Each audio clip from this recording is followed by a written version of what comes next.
We choose to go to the moon in this decade and do the other things, not because they are easy, but because they are hard. Because that goal will serve to organize and measure the best of our energies and skills.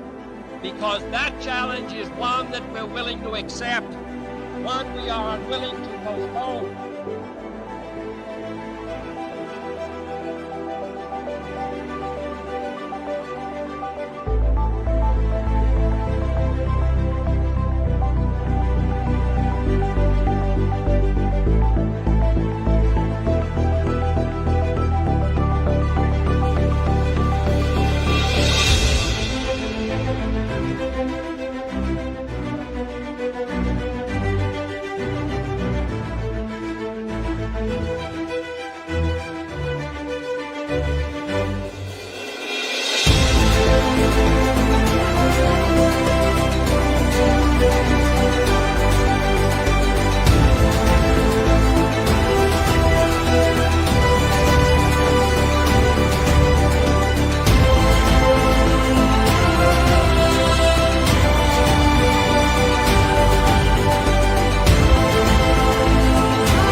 They used to say that if man were meant to fly, he'd have wings.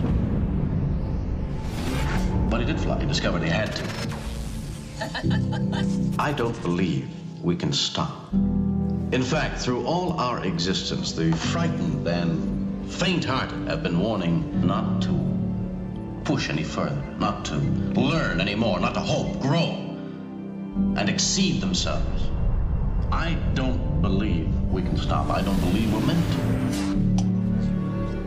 What a piece of work is man. How noble in reason. How infinite in faculty, in form, in moving, how express and admirable, in action, how like an angel, in apprehension, how like a god. I see us one day becoming that. It is the unknown that defines our existence. We are constantly searching, not just for answers to our questions, but for new questions. We are explorers. We explore our lives, day by day. And we explore the galaxy, trying to expand the boundaries of our knowledge, not to conquer with weapons or with ideas, but to coexist and learn. Live long and prosper. In a part of space where there are few rules, it's more important than ever that we hold fast to our own. We have to have something stable to rely on, and we do. The principles and ideals of the Federation. As far as I'm concerned, those are the best allies we could have. We're going to stumble, make mistakes, I'm sure more than a few before we find our footing. But we're going to learn from those mistakes. That's what being human is all about. The only way to defeat fear is to tell it no. We will not take shortcuts on the path to righteousness. We will continue exploring, discovering new worlds, new civilizations. Space. The final frontier. All right, everybody, back to your posts. Let's see what's out there. Set a course. Headed.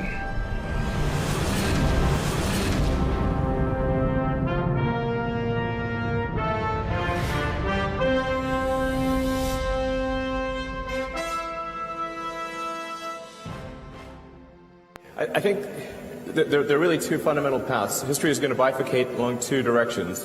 One path is we stay on Earth forever, and then there will be some eventual extinction event. I don't have an immediate doomsday prophecy, but it's eventually, history suggests there will be some doomsday event. The alternative is to become a spacefaring civilization and a multi-planet species, which I hope you would agree that is the right way to go.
Of humanity launching the next generation of robotic explorers to the Red Planet.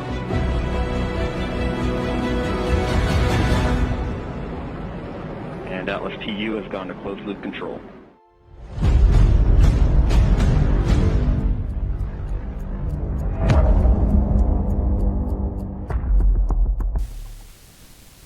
Hello, greetings at magandang gabi po sa inyong lahat. This is your Kaspacer and Space Commander, Professor Jun Cajigal from the BEDAN Society of Young Astronomers and BEDA University, Manila, welcoming you to this episode of Space, the Final Frontier. So for tonight's episode, we will be giving you the second installment of the Secrets of Mars online lecture series entitled Man's Exploration of the Red Planet. So in our previous episode, if you will recall, we have discussed how man was fascinated by the red planet Mars. So for tonight, we will be focusing on man's exploration of Mars.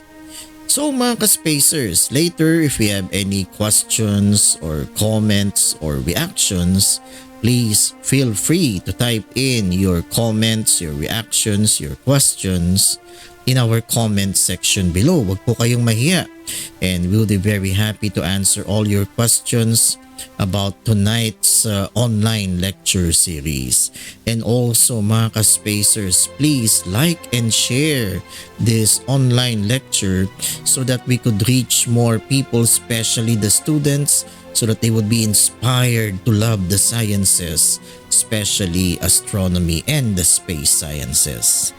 So, if you're ready, mga ka-spacers, let us go where no man has gone before.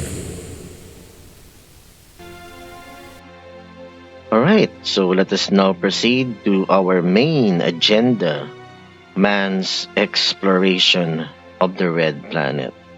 Now, it was the Americans who spearheaded, really, the exploration of Mars. Now, the Russians, they focused their efforts in the exploration of Venus with their Venera program. But the Americans, they spearheaded the study of Mars, and they launched Viking during the mid-70s. So the Viking probes of the mid-1970s carried out experiments designed to detect microorganisms in the Martian soil at their respective landing sites. So there were two Viking missions, Viking 1 and Viking 2.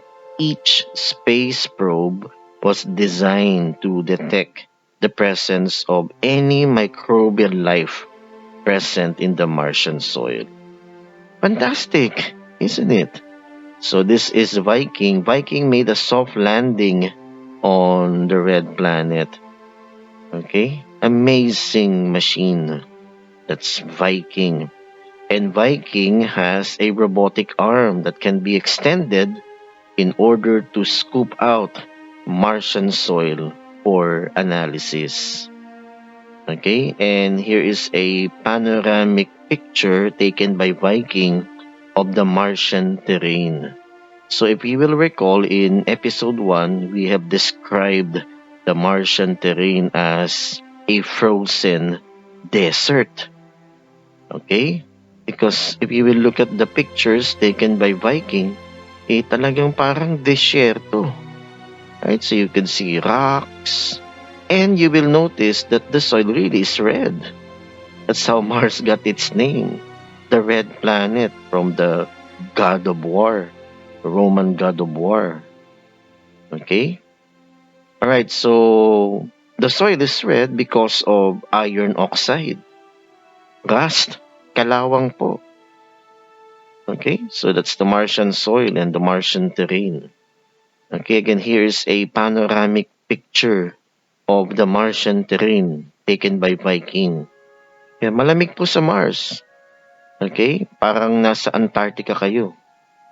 Okay, again, because Mars is farther from the Sun as compared to Earth. So Mars is receiving less heat from the Sun as compared to Earth.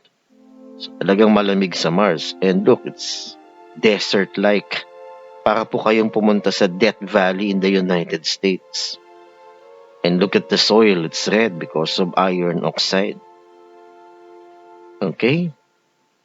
Alright, that's Mars. And that's the Viking space probe. Okay, amazing. Fantastic. Okay, and inside Viking are instruments designed to detect the presence of any microbial life in the Martian soil.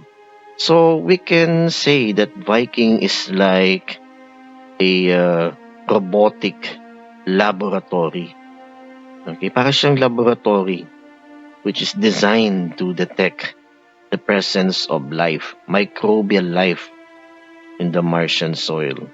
Okay, and the experiments inside Viking was actually designed by no other than this famous astronomer, Carl Sagan. Siya po talaga yung nag-design ng Martian life experiments.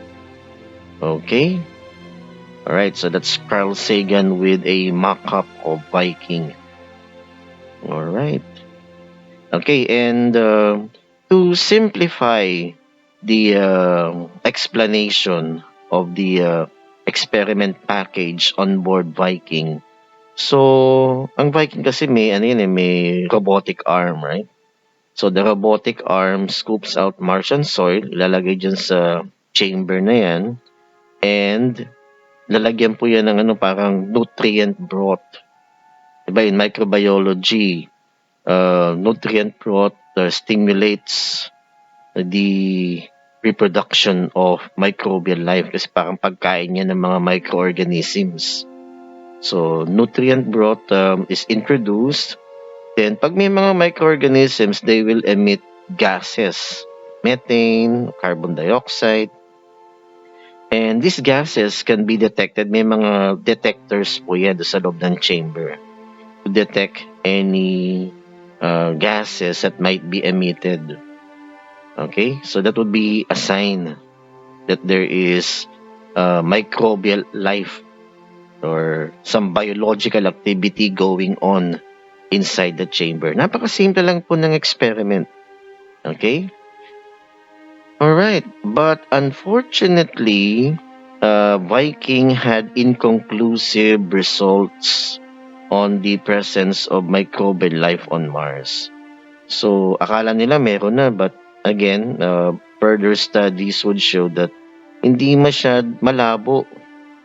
Okay, Viking had inconclusive results on the presence of microbial life on Mars. Okay, but the Americans, hindi sila sumusuko. Okay? Right? So baka mali lang yung landing site. So they sent more robots on the red planet. Mars is the only planet in the solar system that is inhabited. Yes. Inhabited by what? By robots. Yes. Okay. So the Americans had sent this Mars Pathfinder rover. Okay. The Martian surface. That's Pathfinder. And maliit lang yan po. Para lang yan kasing laki ng shoebox. Okay, this is Pathfinder Mars rover. Okay. Alright, so another rover that was sent by the Americans, by NASA, was this Opportunity Mars rover. Okay, so medyo malaki-laki lang ho ng konti to as compared to Pathfinder. And the Opportunity had served NASA for several years, obtaining valuable information about Mars. But unfortunately, because of dust storms, dust had covered its solar panels. So, hindi na naka-charge yung Opportunity kasi natakpan po yung solar panels ng alikabok or dust. As mentioned in episode 1, Mars experiences occasional dust storms. Medyo violent din po yung Martian atmosphere with the violent dust storm. So natabunan po yung solar panels and Opportunity was unable to recharge its batteries. So namatay na lang po yung Opportunity. Okay? Right? But Opportunity was able to obtain valuable information about Mars. Okay, then the Americans sent the Curiosity Mars rover. Okay, ito mas malaki po ito ng konti as compared to Opportunity. Sinaki ito ng Volkswagen actually. And what's so amazing about Curiosity is the way it was delivered on the Martian surface, yung landing po niya. Ang galing. So, Curiosity made a soft landing on the Martian terrain using a sky crane method. Ayan po, nakita niyo po yung sky crane na yan. It was lowered gently using a sky crane method. Yan. Okay, fascinating, isn't it? Galing talaga ng NASA. Yan. Okay, so that's the Curiosity rover. And Curiosity, until now, is obtaining valuable information about the red planet. Alright, so that's Curiosity. Okay. Alright, so here is a comparison in terms of size between Pathfinder, Sojourner, then we have Spirit Opportunity in 2004, and we have the Curiosity rover in 2012. Ayan, so malit lang yung Pathfinder Sojourner. Then, mas malaki konti yung Opportunity. And mas malaki yung Curiosity. Okay? Ayan, so may mga tao na. You can see now, you can compare the sizes. Ayan, yung Curiosity. If you will notice, yan, kasi laki, parang kotse na po yan. Alright? Amazing, isn't it? Okay? Alright, and the Americans really had spearheaded the sending of robotic rovers on Mars.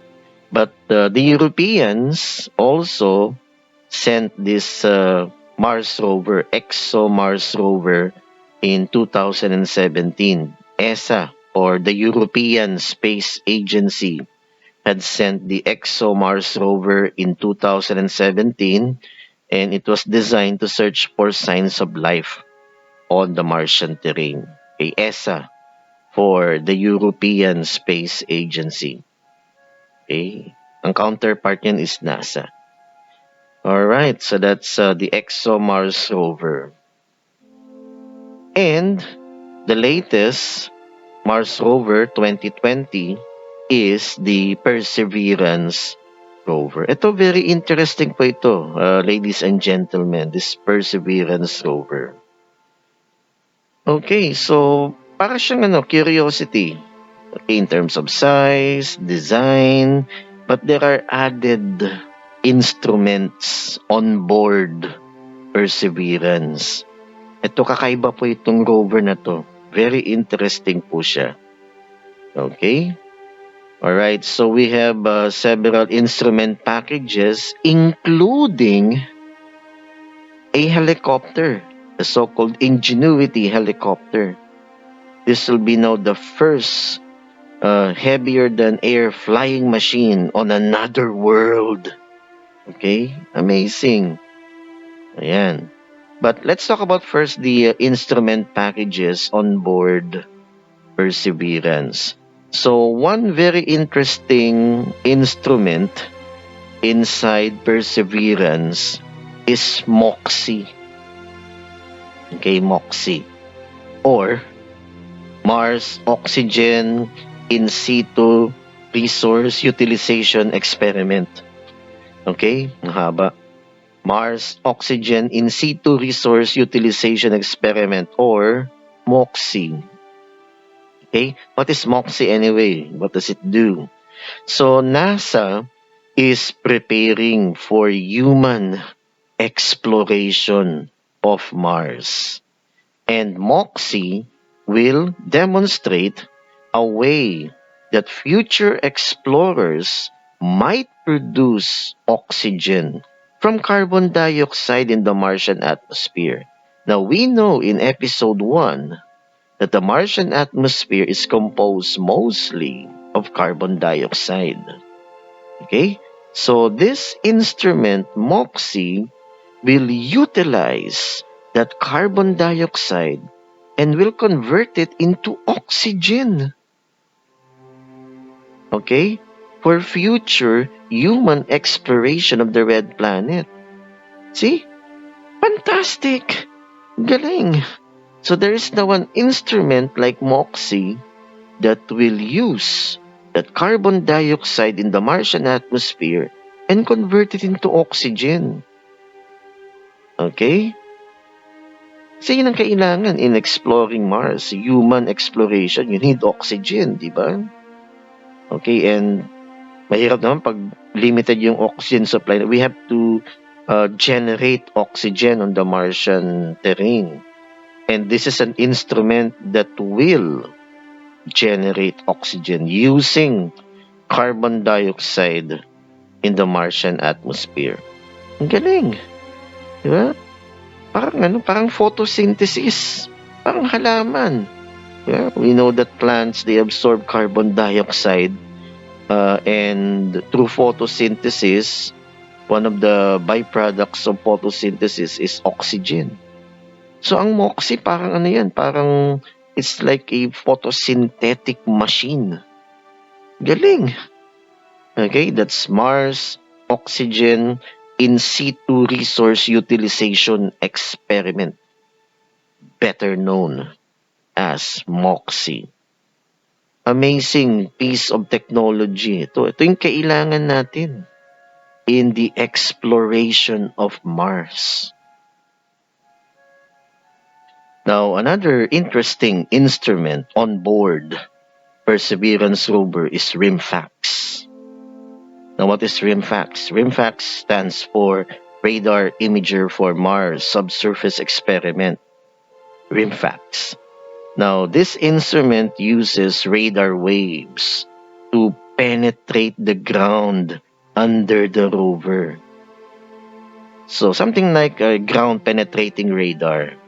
Now, the radar signals returned to RIMFAX look a little like sonogram. So, yung signals na bumabalik po sa instrument, para siyang ultrasound. If you're familiar with the images produced by an ultrasound machine. Okay, now, the images produced by RIMFAX would show structures under the Martian surface. The radar signals change depending on what materials are present underground such as what? Ice, rocks, sand, and possibly liquid water. Okay? Because in episode 1, if you will recall, in episode 1, most of the water on Mars is locked in the polar ice caps. But water doesn't exist in liquid form on Mars. The water is solid ice because Mars is really cold. Now, there's a possibility that water might be underneath the Martian surface. And that's the objective of RIMFAX, to search for water underneath the Martian surface using ground penetrating radar, or RIMFAX. Because we know that if there's water, there might be what? There might be microbial life on the planet Mars. Amazing, isn't it? Now, another interesting instrument on board the Perseverance rover is the so-called Ingenuity helicopter. Okay, so on board Perseverance is this unique piece of flying machine. Okay, the Ingenuity helicopter. Okay, but again, there are problems with heavier than air flying machines on the planet Mars. Now, we have to consider the fact that the Martian atmosphere is thin. Okay? So, baka hindi kumagat po yung rotors dun sa hangin and hindi makalipad po yung helicopter. So, if you will notice that the rotors, there are two rotors that move in opposite direction so that it can really catch the air for flight. And magaan lang po yan. The Ingenuity helicopter is lightweight. Okay? Yan, para makalipad. Sana po makalipad yan, yung Ingenuity helicopter. Okay? In spite of the fact that the Martian atmosphere is really thin. Okay? This is a very interesting piece of machine. So, titigan natin kung makakalipad po talaga siya. We will look forward to that. Okay? The Ingenuity helicopter. Okay? And Perseverance is on its way to Mars. Okay? It would take about 7 months, okay, for the Perseverance to reach the red planet. So, Perseverance was launched, I think, in July. So, magbilang po tayo ng 7 months. So, that's about February of next year. So, we will look forward to that. The Perseverance reaching Mars next year, February of next year. Okay? Amazing. That's the Perseverance rover. Okay, so, would you like to go to Mars, ladies and gentlemen? Really? Would you like to go to Mars? If you will ask me, yes, I would like to go to Mars. Now, why? Bakit? Alright, beyond Earth, Mars is one of the only places in the solar system where humans could one day live. Yes, ladies and gentlemen, Mars is one of the only places in the solar system where humans could live. So we can colonize the red planet someday. Okay? Alright, so there are several members of the solar system that we can colonize, like Europa. If we can withstand the temperature, why not Europa? Or Titan. Or Enceladus. Alright? So Mars is one of the only places in the solar system where humans could one day live. Okay? Alright, so the question now is, how do we get to Mars? Paano tayo pupunta sa red planet?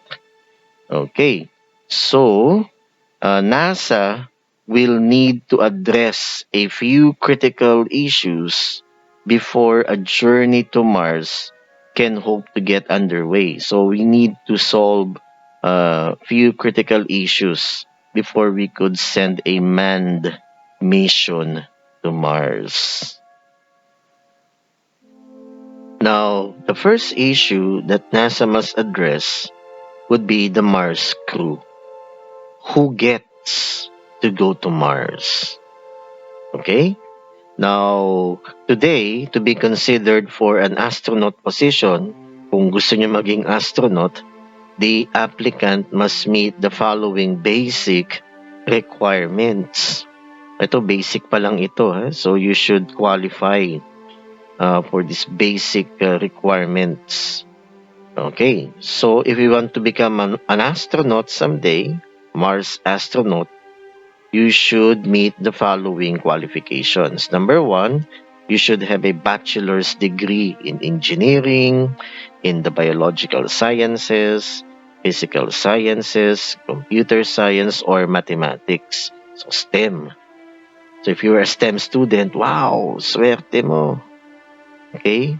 So you can now become a Mars astronaut someday. By meeting this basic requirement, a bachelor's degree in engineering, biological sciences, physical sciences, computer sciences, or mathematics. Okay, second requirement to become a Mars astronaut, you should at least have 3 years or related professional experience obtained after degree completion, or at least 1,000 hours pilot in command time on a jet aircraft. So, dapat meron kayong aircraft training at least. Okay? Alright, so third basic requirement, the ability to pass NASA's long-duration astronaut physical exam. Okay? So, may physical exam pa ho yan. Distant and near visual acuity must be correctable to 20/20 for each eye. The use of glasses is acceptable. So at least dapat may 20/20 vision kayo. But again, if you're wearing glasses, okay lang yan. So, pwede ako. Alright. Alright, so pwede ko na. Pasado na ako sa requirement na yan. Even though I'm wearing glasses. But it's ideally dapat 20/20 vision po kayo. Okay, so and you must pass the physical exam.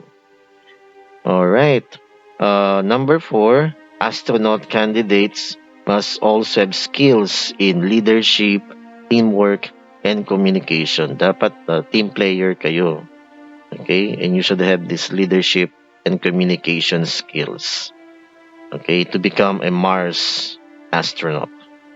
Alright, the astronauts who will visit the red planet must be intelligent, creative, psychologically stable, and physically healthy. Ayan, so kailangan po yan. Alright, should the first Mars mission be all women? Pwede ba mga babae pumunta sa Mars? Why not? Okay, pwede. Pwede yung women sa Mars. Alright? Okay, what about the astronaut selection process?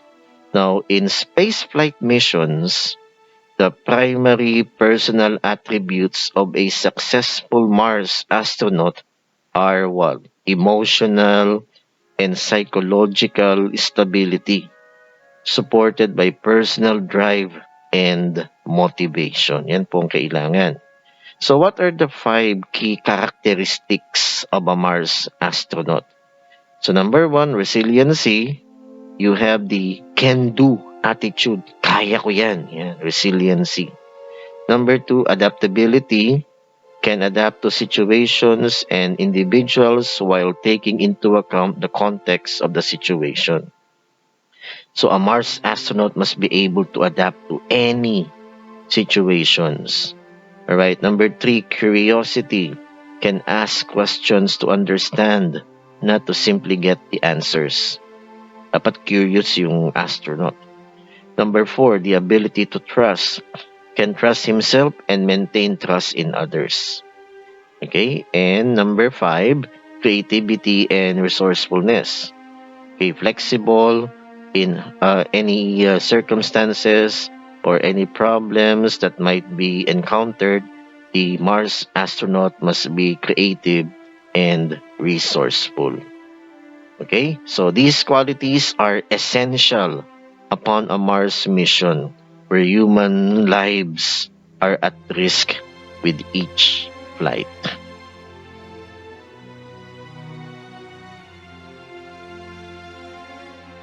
Alright, so is there an age limit for a Mars astronaut? Wow, what a very interesting question. Is there an age limit for a Mars astronaut? Now, the astronaut selection program will be open for applicants who are 18 years or older. Wow! Alright, so pwede ako. There is not an upper age limit to apply for the astronaut selection program. If the applicant enjoys good health and he or she has all the other characteristics needed for the mission, then he or she has what it takes to apply. So yun lang pong kailangan. There is not an upper age limit as long as the applicant enjoys good health and the applicant has the characteristics needed for the mission, then the applicant has what it takes to become a Mars astronaut. Wow! I'm sure baka pwede kayo. Diba? So, walang upper age limit. Wala daw po. Okay, so pwede po ako. Okay, so can a Mars astronaut be of a different country of origin or language? Now, NASA accepts applicants from any country in the world. Okay. And we have one candidate, Filipino po. So she's Miss Minerva Reñeses, soon to be the first Filipino astronaut. And she is a member of the Philippine Astronomical Society po. Okay, which is also, I'm also a member of the PAS, Philippine Astronomical Society. Miss Reñeses is a graduate from St. Scholastica's College in Manila. And she is a running candidate for Mars 1. Wow, so we're looking forward to that. Our first Filipino Mars astronaut. And she is also a member of the Philippine Astronomical Society. Okay? Fantastic. Alright, so that's Ms. Reñeses with one of the members of BSYA. Okay.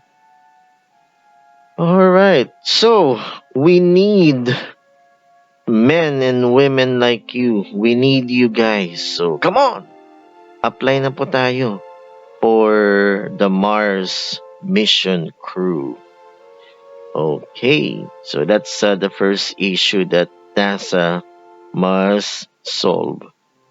Who gets to go to Mars? Okay?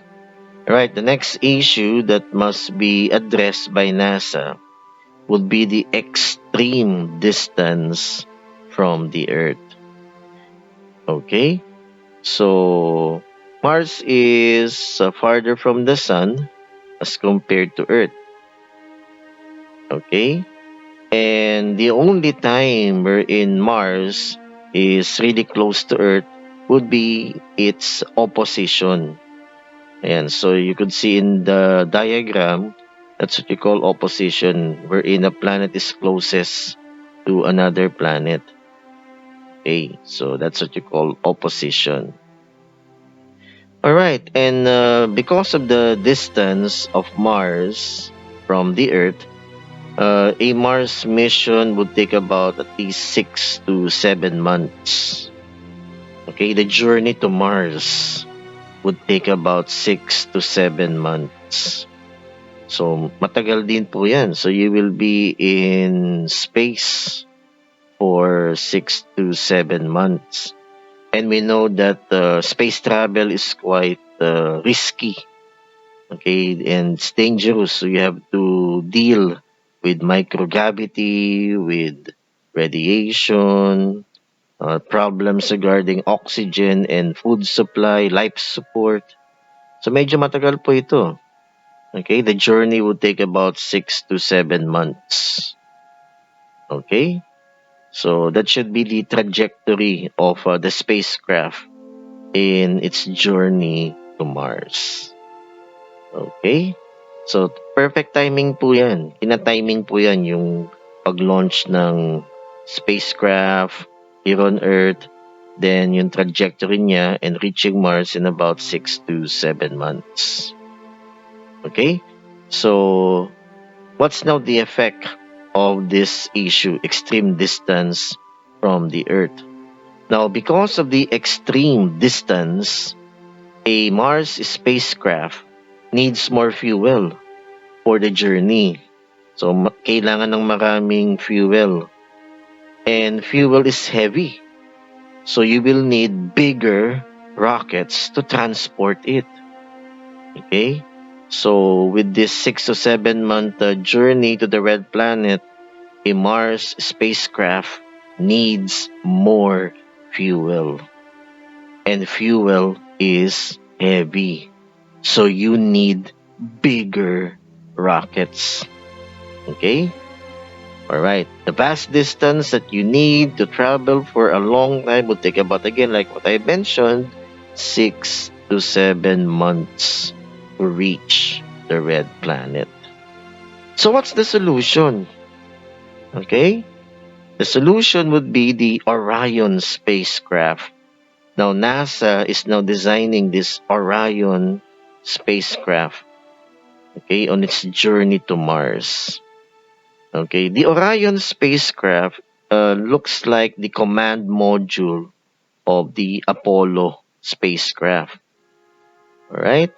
So, para siyang command module. So, conical in shape siya. Yan. Meron din siyang service module, but compared to the Apollo spacecraft, the Orion is much bigger. Mas malaki po siya compared to the Apollo command module. Alright? Ayan. So, NASA is now planning a journey, a trip to Mars. And they have now designed this spacecraft, the Orion spacecraft, which is a bigger version of the Apollo spacecraft. Now, the Orion spacecraft will be carried by the Space Launch System, or SLS, Space Launch System. So that would be the rocket that would carry the Orion spacecraft.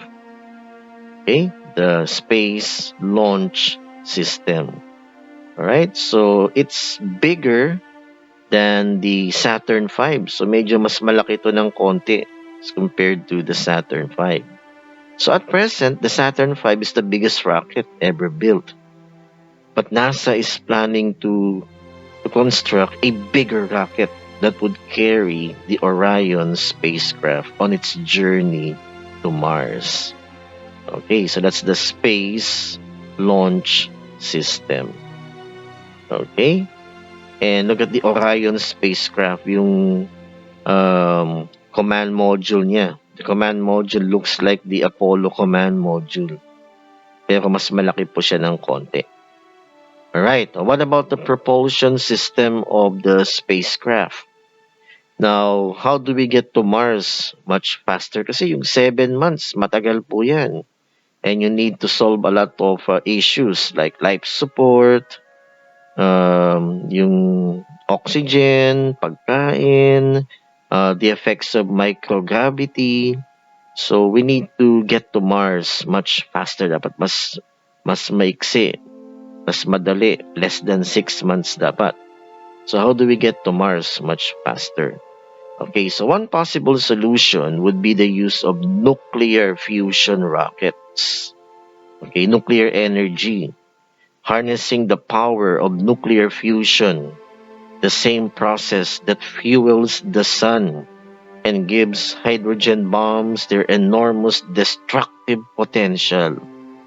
Okay, so the use of nuclear rockets would make such speedy trips possible. So magiging mas maiksi po yung travel time if we make use of nuclear fusion rockets.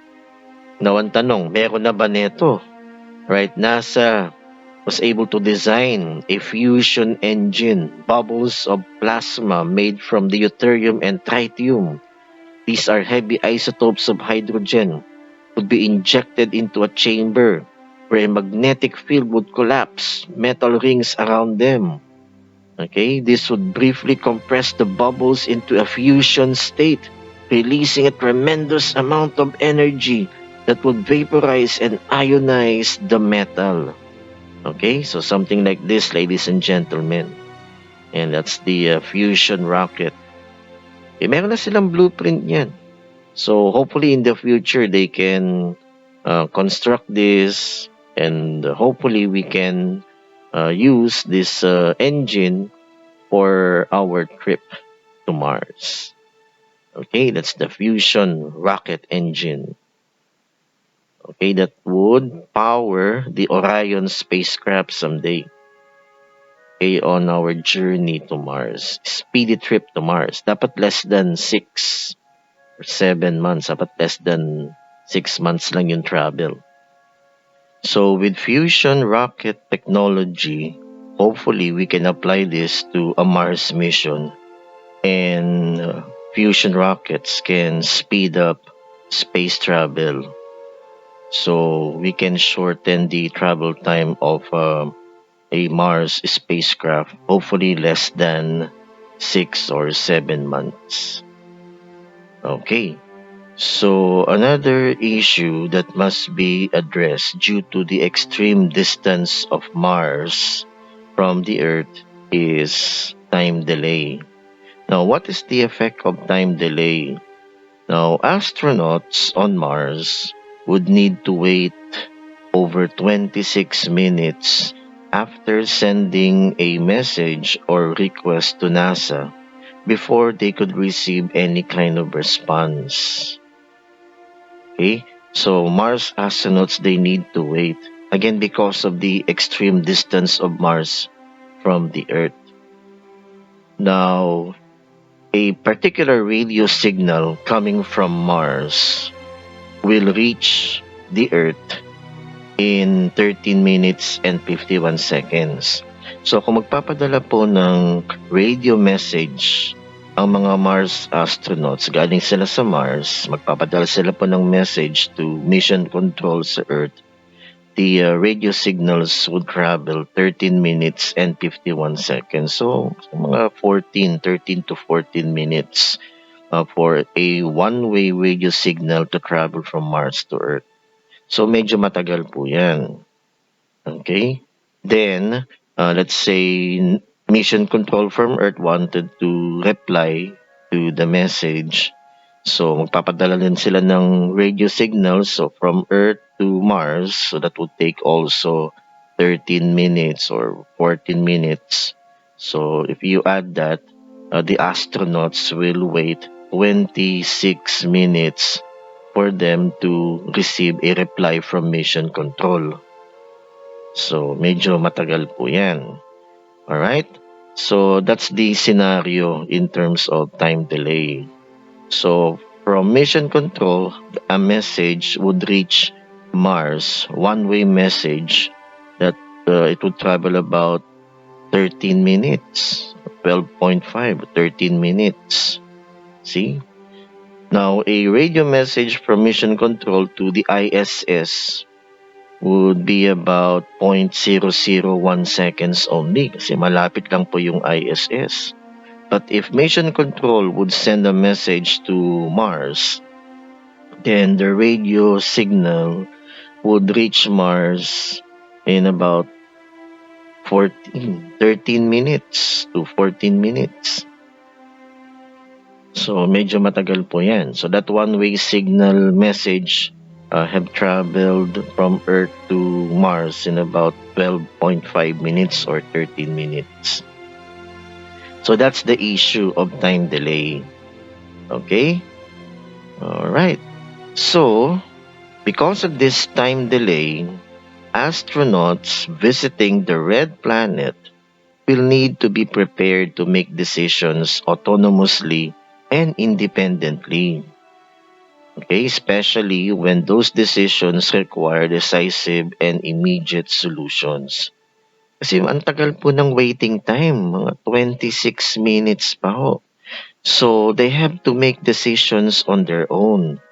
So, kunyari, pag may nagkasakit sa mga astronauts or pag may namatay, so they would need instructions from mission control.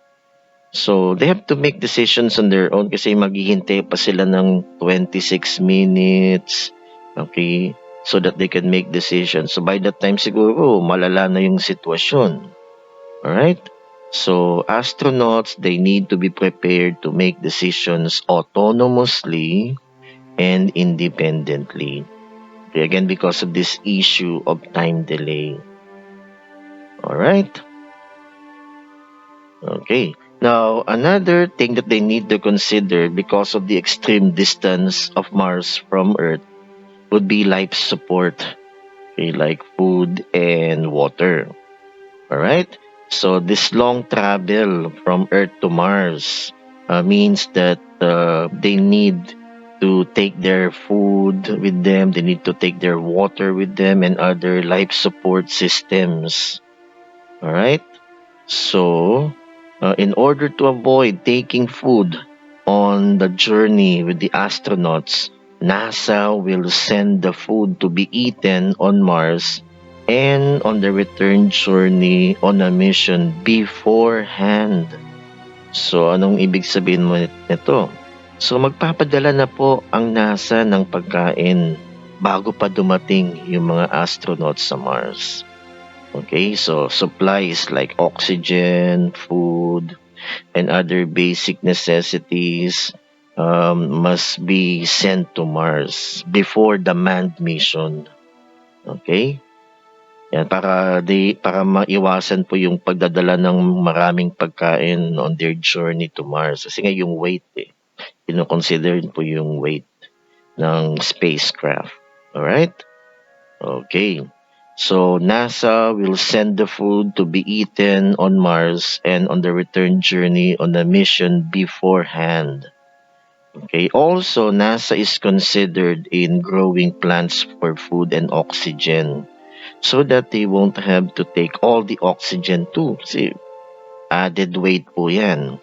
So, NASA is considering growing plants for food. And they are doing that already in the International Space Station. Ginagawa na po nila yan sa International Space Station or ISS, growing plants. So they are experimenting on plant growth under microgravity. Yan, ginagawa na po nila yan sa ISS. Okay, growing plants. So, pinaghahanda na nila yung future manned missions to Mars. Okay, growing plants for oxygen and growing plants for food. Galing, no? Galing. Alright. And also, air and water must be filtered and recycled on that long journey to Mars. Okay, and they are doing that already in the International Space Station. So the astronauts on board the ISS are recycling their air and water. Okay? So inside the ISS is a complex filtering mechanism. Okay, wherein their urine, yung ihi ng mga astronauts, are filtered and is converted to potable water. So technically, iniinom po nila yung ihi nila. Okay? And even the air is recycled. So, ganun. Because of the limited air and water in the ISS. So, the life support like oxygen and water must be filtered and recycled. Alright? Now, because of the limited water, affected din po yung paligo ng mga astronauts. Alright? Limited yung tubig. Okay, unlike here on Earth, unlimited po yung paligo natin. But in the ISS and a manned mission to Mars, hindi po pwede yan. Alright? So, for example, yan, paglilinis na lang po ng buhok, di ba? Here on Earth, pag nagsashampoo po tayo, todo yung tubig, only water po. But in the ISS, hindi pwede because of the limited water supply. Right? Now, in order to clean the air, astronauts use a shampoo that is designed to stay in the hair without being washed out. So, yung shampoo nandun po sa buhok at wala na pong badlawan, okay, para makatipid sa tubig. To clean the hair, astronauts use the shampoo just like they would any other kind of shampoo. Only there is no lather and there is no rinse. So, walang bula-bula, unlike the shampoo here on Earth, and wala na ring rinsing, wala nang banlawan po. Okay? So, ganyan po ang buhay in the ISS. Alright? So, can you imagine a manned mission to Mars? Alright? Okay, yan. So, look at this picture.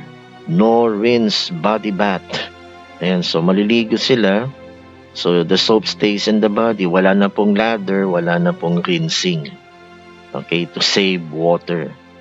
So, ganyan po sa ISS. Okay, so you can imagine also a manned mission to Mars.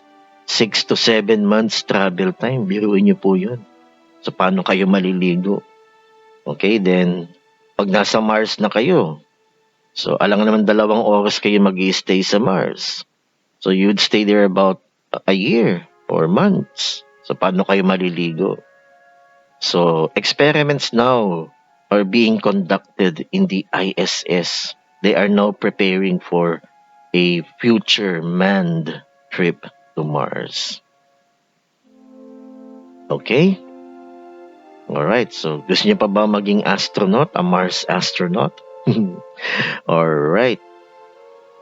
Okay, so another issue that NASA must also consider would be the effects of microgravity on the astronauts.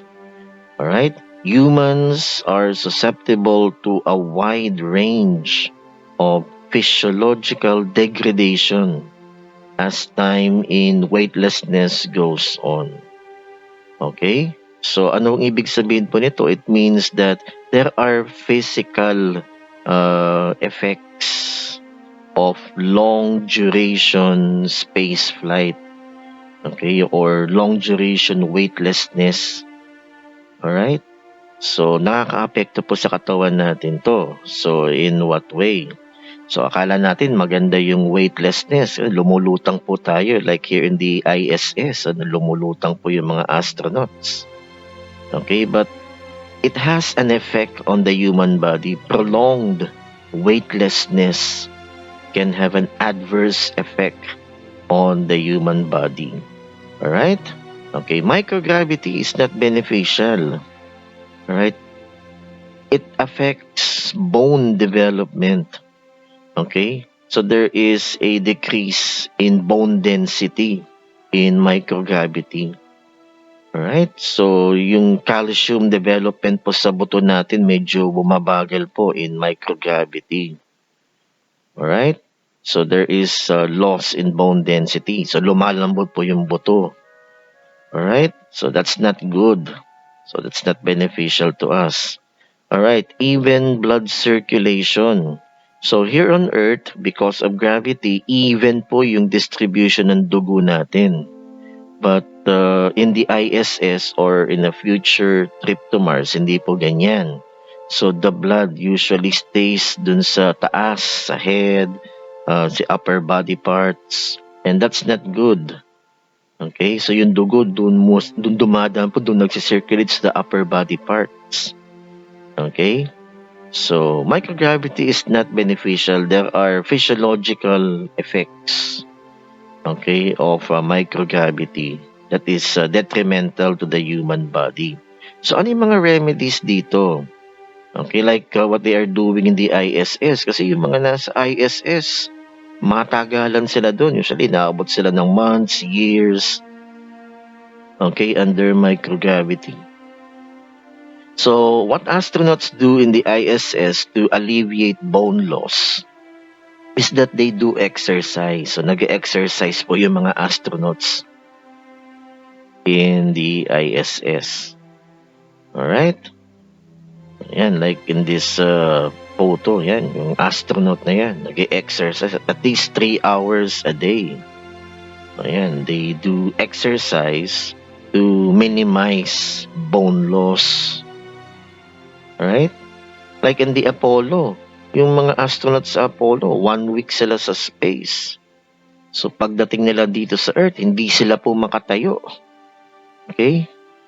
So in the ISS, matagalan po yung stay nila dyan. They have to exercise in order to minimize bone degradation or bone loss. Okay? So there are variety of exercise machines available in the ISS. So can you imagine a Mars mission? So ganyan din po yung gagawin nila. Right? So you have to do some exercise to minimize bone loss. Okay. Now, can we produce artificial gravity? Okay. So the answer is yes. Pwede po. Now, the spacecraft must be designed to create its own artificial gravity using centrifugal force. Okay, having a module that spins around a central point as a means of producing some form of artificial gravity. So, this was depicted in some movies. So, yung spacecraft po, umiikot siya to produce centrifugal force. Then, this centrifugal force will serve as the artificial gravity. Okay, so something like that po in the picture. So, yung spacecraft, umiikot siya, and the spinning motion produces centrifugal force. So, I'm sure in basic physics, you know what centrifugal force is. Okay, so that would serve as the artificial gravity. Okay, so yung umiikot po yung spacecraft, something like that. Alright? Okay, kasi matagalan po sa space. And we know that microgravity will affect the human body. Okay? So dapat meron tayong some form of gravity. So paikutin yung spacecraft. The spinning motion produces centrifugal force, and that would serve as the artificial gravity. Okay? Ayan, so pinapaikot po yung spacecraft. Alright, so this is depicted in some sci-fi movies. So tama po yan. Okay? Unlike sa Star Trek or sa Star Wars, di ba, nakatayo yung mga characters doon. Parang napaka-imposible because they are in outer space. So, paano yung gravity doon? So, dapat pinapaikot po yung spacecraft. Okay?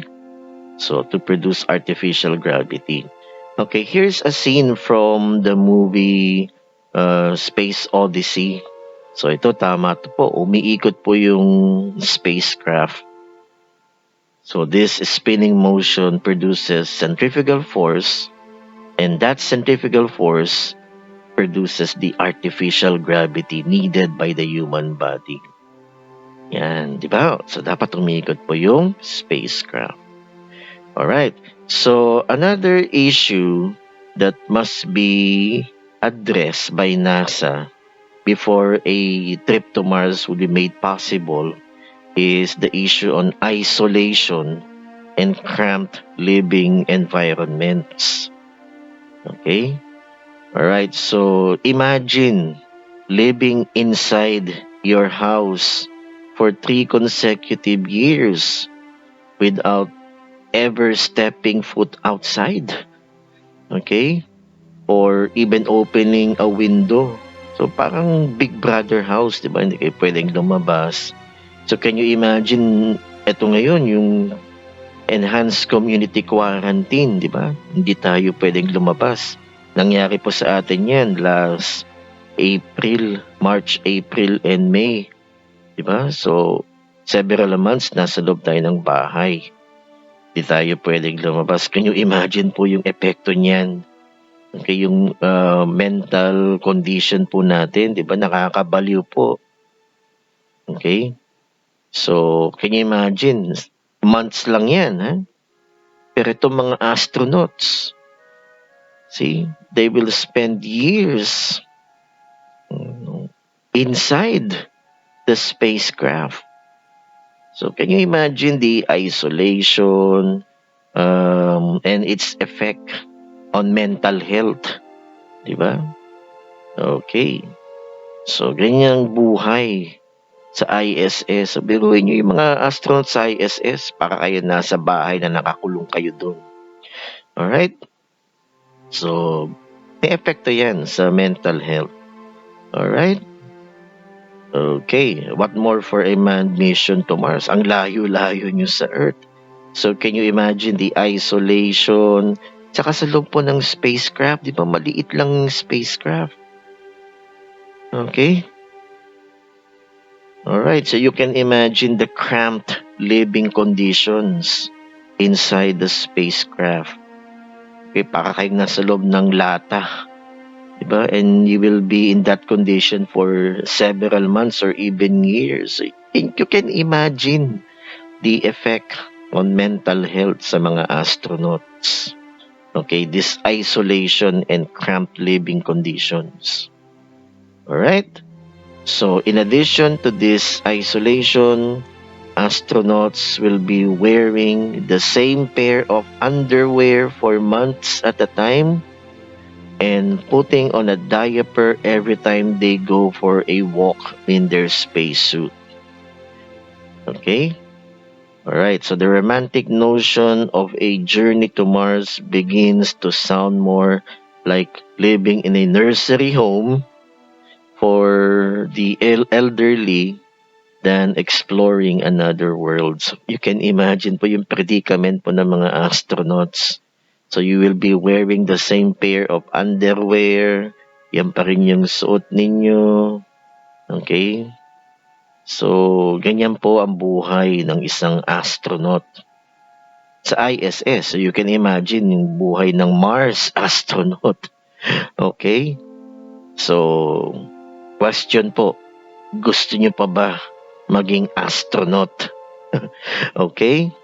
Alright, so you can imagine the isolation and the cramped living conditions inside the spacecraft.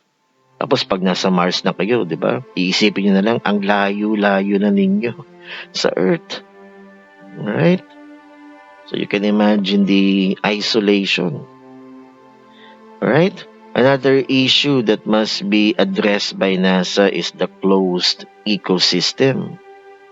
Okay? Humans on Mars will be locked inside a closed environment for years on end. So, nasa habitat po kayo dyan. Yung astronauts nasa Mars habitat. And they will be locked inside that closed environment for years. Okay? In this situation, air quality becomes a central issue. Okay, there's always the possibility that contaminants could leak into the environment and cause adverse physiological effects if left undetected. Okay, so itong matagalan ng pag-i-stay sa loob ng spacecraft or inside a Mars habitat would eventually affect the air quality. Okay, kung may nagkasipon na astronaut doon, di ba? So, nasa closed ecosystem kayo, nasa loob kayo ng spacecraft or nasa loob kayo ng Mars habitat.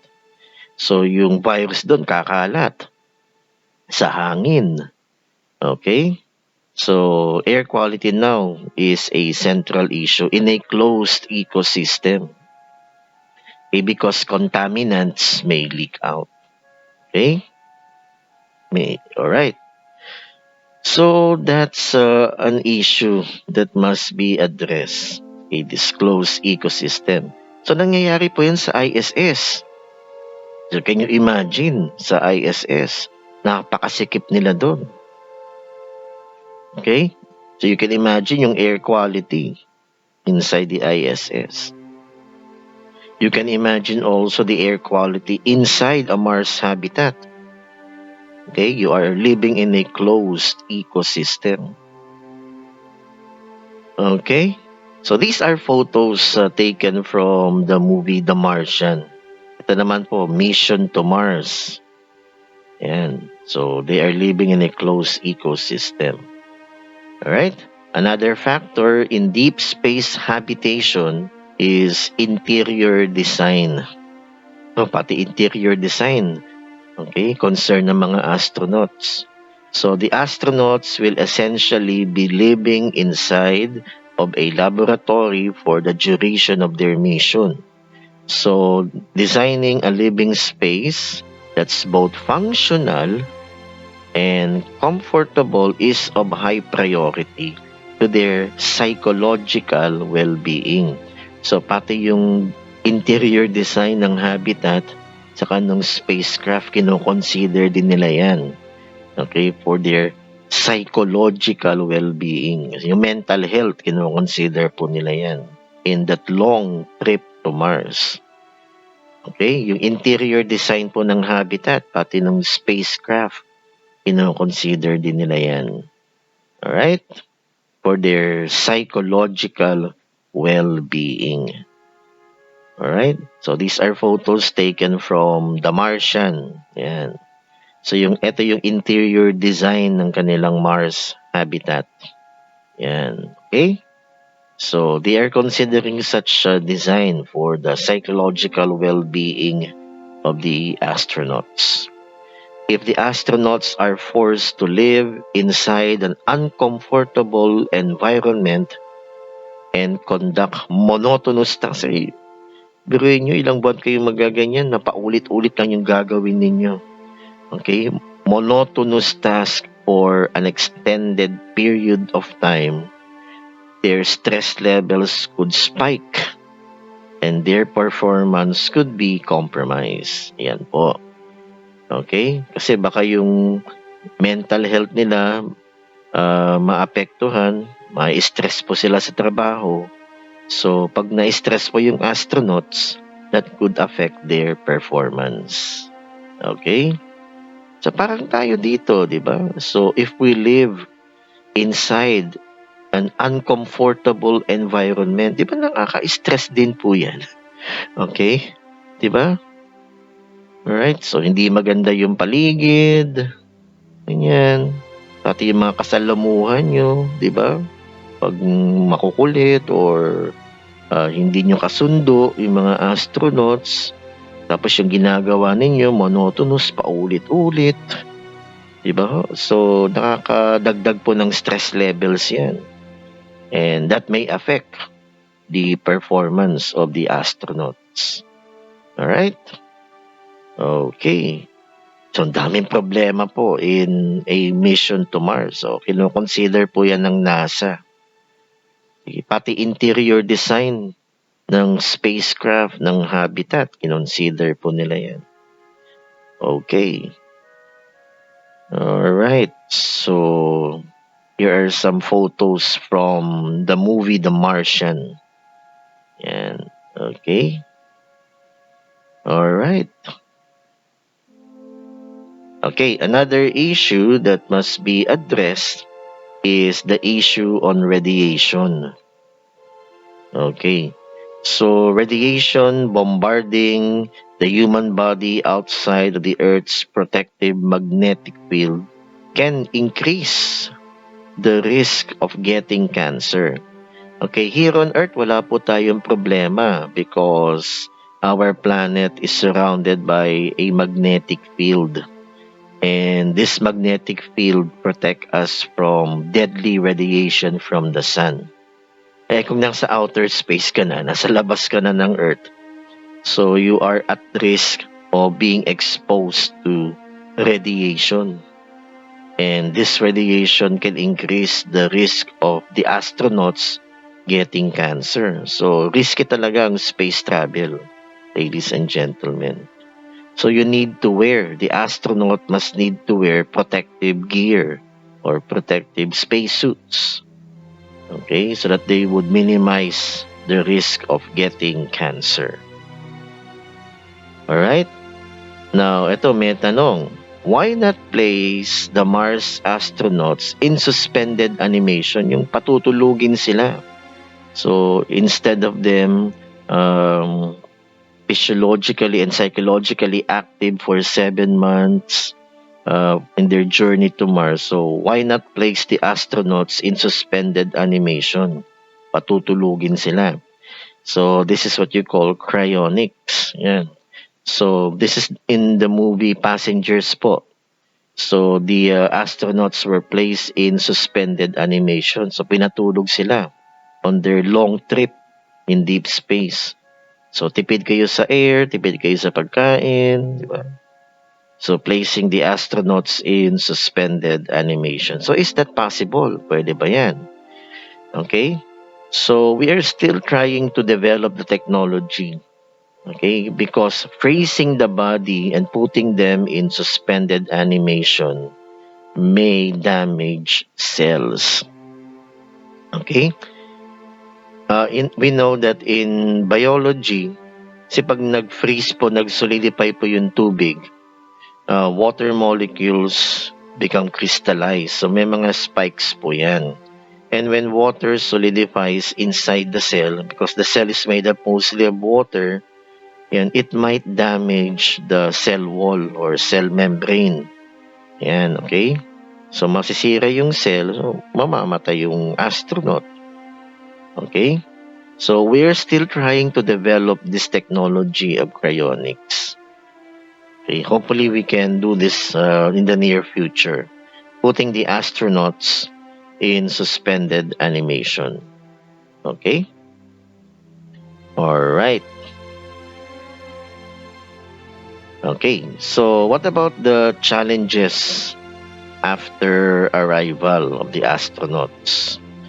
Okay, so these are some of the challenges after arrival. Pag nakarating na po sila sa Mars, so they have to deal with radiation, they have to deal with the low temperatures on the Martian terrain, the low oxygen, the limited or the lack of food, or the limited or the lack of water, lack of fuel, atmospheric pressure, di ba? Kasi yung Martian atmosphere is so thin, so very little po yung atmospheric pressure. Okay, and the time delay, di ba? Maghihintay ka pa ng response from mission control. And yung habitat, yung shelter. Now, once the astronauts have arrived on the planet Mars, they will have to deal with these challenges. Again, like radiation. Now, we know that here on Earth, we are protected from harmful radiation from the sun because of the ozone layer. But on Mars, that's not the case because the Martian atmosphere has no ozone layer. And the Mars astronauts are at risk of being exposed to deadly UV rays from the sun. Okay? The astronauts will have to deal with very low temperatures, very low atmospheric pressures. Then they will have to deal with the lack of food, lack of oxygen, okay, isolation, and living in a closed ecosystem. So those are some of the many challenges that these astronauts must face once they have arrived on the planet Mars. Okay? So, tanong ko po sa inyo, my dear netizens, ladies and gentlemen, do you still want to go to Mars? Gusto niyo pa bang pumunta sa Mars? Gusto niyo pa ba maging astronaut? Okay. Alright. Now, what about growing crops? Can we grow crops on Mars? Pwede ba tayong magtanim sa planet Mars? Just like what was depicted in the movie, The Martian. So if you'll recall, Mark Watney, okay, this is Mark Watney. So naiwan po siya ng mga kasama niya. So he was technically marooned on the red planet. But fortunately, Mark Watney was a botanist. Okay, so sabi niya, hell yeah, I'm a botanist. Fear my botany powers. So ang ginawa ni Mark Watney, using his botany powers, nagtanim po siya ng patatas sa Mars. So is that possible? Can we grow crops on the planet Mars? Okay, so let's compare the soil here on Earth with the Martian soil. So here on Earth, ang soil po natin is composed of the following. So 50% is water and 5% you have organic matter, and the remaining 45% would be mineral matter. Okay? Now, the Martian soil is composed of mostly mineral matter kasi di ba yung iron oxide, kaya nga red po yung soil. And about 2% water if there would be any water at all. Okay? So, kulang po. Kulang siya ng organic matter. Ayun pa naman po kailangan ng mga plants. Diba plants, they need organic matter as fertilizer sana. Okay? Yung tubig pwede naman diligan pero yung soil sa Mars kulang po ng organic matter. Okay? So, the soil on Mars actually does have the nutrients needed for plants to survive. Okay? They may not be the right amounts kasi mas marami po yung mineral content, yung iron oxide. They may not be the right amount of nutrients depending on where the astronauts land on the red planet. So, para maging possible po na magtanim sa Mars, fertilizers may be needed to more or less improve the condition of the soil. Okay, so fertilizers may need to be added to the Martian soil para pwede po tayo magtanim sa Mars. Alright? Okay. And this experiment now is being conducted at Utah's Mars Desert Research Station. Okay? They are now looking for the effects of temperature and atmospheric pressure on plant growth. Yan, kasi ganun pong mangyayari sa Mars. Alright? Okay. So, pwede po tayong magtanim. Just, we have to add fertilizers. Kasi nga kulang po yung mineral organic matter content that the plant needs in order to survive. Okay? Alright, so that's it.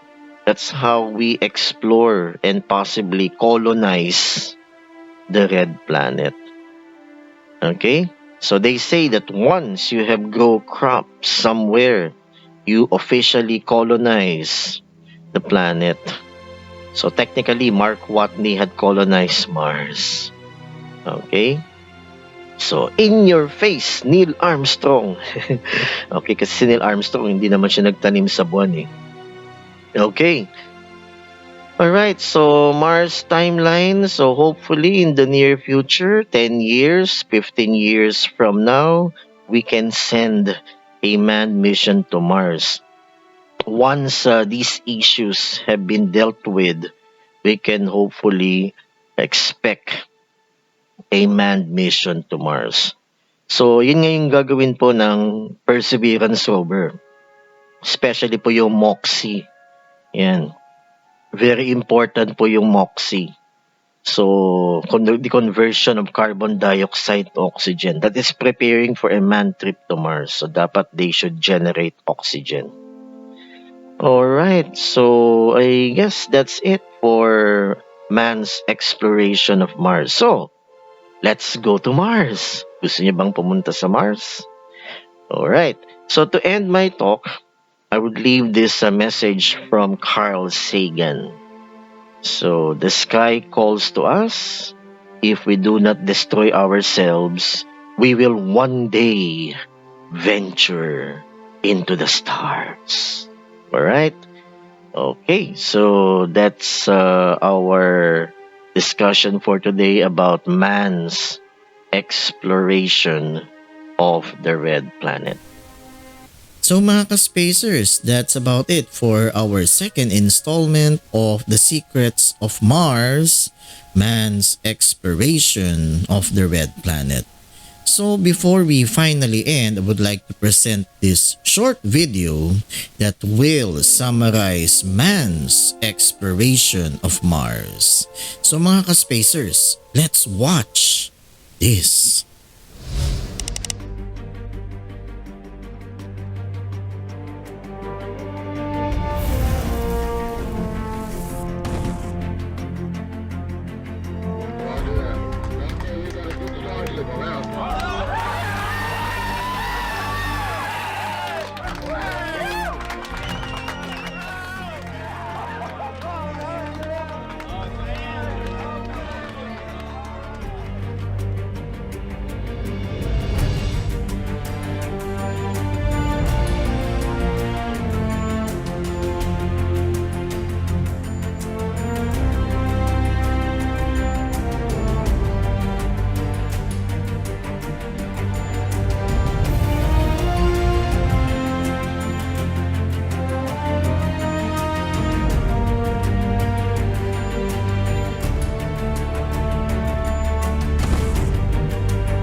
So there you have it mga ka-spacers. So that short video summarizes the online lecture tonight about man's exploration of Mars.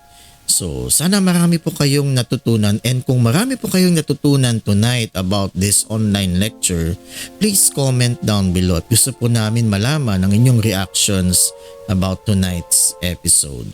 So shout out po sa mga officers and crew of the BEDAN Society of Young Astronomers with Miss Angeline Kilang at the helm. And shout out sa mga ka-spacers natin out there na lagi pong nakatutok sa ating programang Space, the Final Frontier. So again mga ka-spacers, please like and share this online lecture tonight so that we could reach more people, we could reach more students so that they would be inspired to love the sciences, especially astronomy. So in our last installment of The Secrets of Mars, in our next episode, we will be focusing on man's colonization of the red planet. So I guess that's about it for tonight mga ka-spacers. This is your ka-spacer and Space Commander Professor Jun Cajigal saying, live long and prosper. So always stay safe mga ka-spacers. Goodbye everybody. See you in our next episode. I think there are really two fundamental paths. History is going to bifurcate along two directions. One path is we stay on Earth forever, and then there will be some eventual extinction event. I don't have an immediate doomsday prophecy, but it's eventually, history suggests there will be some doomsday event. The alternative is to become a spacefaring civilization and a multi-planet species, which I hope you would agree that is the right way to go.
Atlas TU has gone to closed-loop control.